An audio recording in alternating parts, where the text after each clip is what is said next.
Good evening and welcome to the Nightly News, brought to you by St. Rose Television at the College of St. Rose. Today is October 31st, Halloween. Excuse me, folks. What's up? David, it is not Halloween. It's not Halloween. No. It's not Halloween, Leanne? Why am I dressed up? Just go with it, David. We're live. Oh, I tell you. Well, you know what, guys? Today's All Saints Day, and we're still going to have a great Halloween special just for you. I'm David Meister. And I'm Leanne DiMartino. Let's get into tonight's news. Tonight we will be talking about upcoming events and opportunities on campus.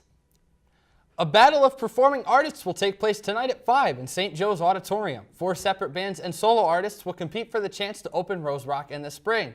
Students will get the chance to vote on the best artist or band to win this opportunity. The event is free and open to all students.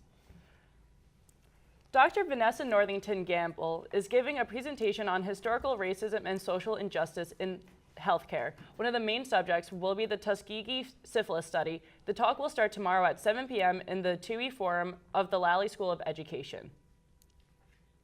The Fall 21 and Over night will be held at 8 p.m. on the night before Advisement Day at the Pearl Street Pub. There will be a cash bar with free food and soda provided for students who sign up. Transportation from campus to the event and back is provided as well. The event is only open to students who are 21 and over and is sponsored by the Senior Events Committee of the Student Events Board. The Albany Police Department has partnered with St. Rose to offer training on how to respond during an active shooter or hostile intruder situation. The training session starts at 6 p.m. on November 7th in Midnight Eats. Popular rapper Cardi B is claiming while staying at a hotel in Albany, she and her team were kicked out because of racist hotel staff. She said that the staff singled out her group because of the apparent smell of marijuana. An investigation found, though, that there was no conclusive evidence to show that the smell of marijuana was coming from Cardi B's room. The City of Albany has appeared in a number of films thanks to the City Film Commissioner. Debbie Godecki gave a presentation to St. Rose students last week on the process and the economic impact for production companies looking to shoot in Albany County. She said that films don't always need to be produced in large markets like New York City or Los Angeles to be successful.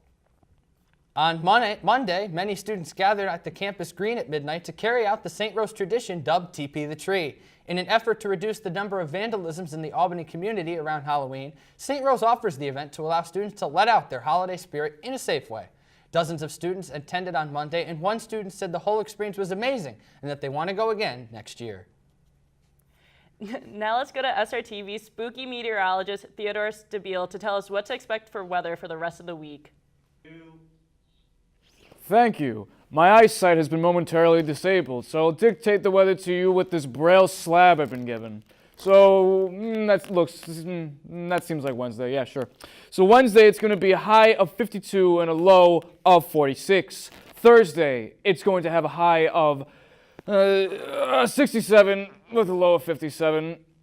Friday, believe it or not, it's actually going to be 67 in the morning, but it'll actually get 1 whole degree warmer in the evening with a low, or apparently a high of 68.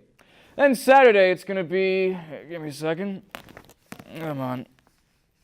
It's going to have a high of 56 and a low of 43. Sunday, feels like a high of 57 and a low of 55. Then next week, there we go. God, the blind make this look so easy. And Monday of next week, it's going to be a high of 66 and a low of 41. And then Tuesday, it'll have a high of 51, and it'll probably be cold in the evening. It'll be just right. Back to you. Thank you very much, Ted. Let's hope we get that eyesight checked out soon. Let's get into this week in sports. The last 2 games of the men's soccer regular season took place last week. On Tuesday, they took on the Southern Connecticut State Owls, which they fought to a 0-0 draw. The biggest moment of the match came in the second overtime when sophomore Gianni Carrillo stopped a penalty kick by the Owls to keep it scoreless, and that's how it ended.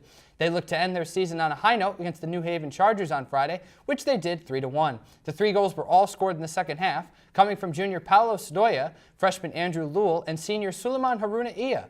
Also wrapping up their regular season was the women's soccer team.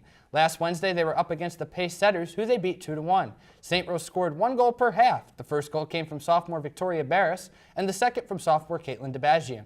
They looked to ride that momentum into the finale against the Southern New Hampshire Penmen, but the match ended in a 1-1 tie. The lone goal for the Golden Knights was scored by freshman Carlesia Savivan.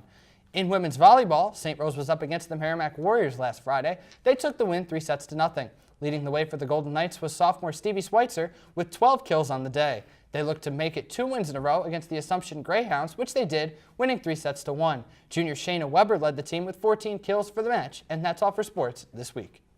That's all we have for the nightly news this week. Thanks for watching. I'm Leanne DiMartino. And I'm David Meister. For more information on any of our stories, take a look at the Chronicle, the St. Rose newspaper, both in print and online. See you next week. Have a safe and happy Halloween.